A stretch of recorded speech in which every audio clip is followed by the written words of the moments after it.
चलतु आज मो गोपाल गोटे इंडोर मिनी गार्डन आम सेटअप करवा कहते जो कान्हा रुहति से तो बाग तो निहाती हवा जरूरी माने बगीचा तो निहाती हवा जरूरी।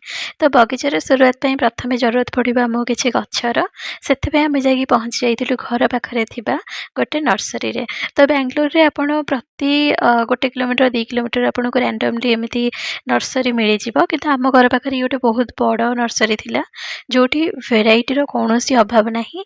इंडोर प्लांट ठू आरंभ करके आउटडोर प्लांट ऑप्शन एते भल थिला। हाँ प्राइस टिके हाई थिला बट इट्स ओके जदि आप सजावाक चाहते घर को तो ये तो बहुत ही भल कलेक्शन। जेहेतु आम एवं रेंटेड हाउस अच्छु तो मुझे तो बहुत सारा गछ तो नेबिनी।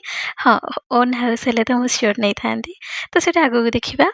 एंड तापर मो पूरा नर्सरी बुलिक आसला बेलू मुझे गोटे देखिली गोटे बोनसाई ट्री। सो से मैंने प्राइस टैग लगे ना कारण से कहते गछटा खराब हो जाए मत दे था देले भी नहीं छाड़।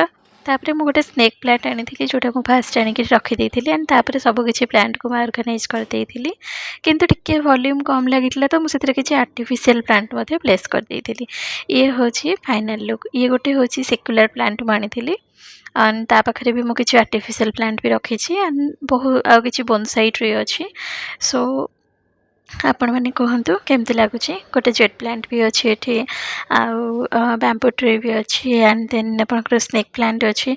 तो ये सब किसी बेसिकली हूँ गोटे इंडोर प्लांट। आठी मो गोपाल मुझे खेलना ऐड कर देमती तार ऑटो तार कार तार गोटे मयूरपंख एंड ता सहित से कंढे सहित गार्डन वाला झोलना तार से झुलुची। तो आपण मैंने कहतु मो गोपाल ये मिनी गार्डन टी आपको केमती लगुच। ताकू तो बहुत ही भल लगुला हसर जना पड़ी किंतु या पर मोर दुख कारण ये गार्डन को करने बैकग्राउंड रे देखते मो घर अवस्था कौन करी खाली मुकुटिया नहीं मो स्वामी भी तो जाऊँ आम सफा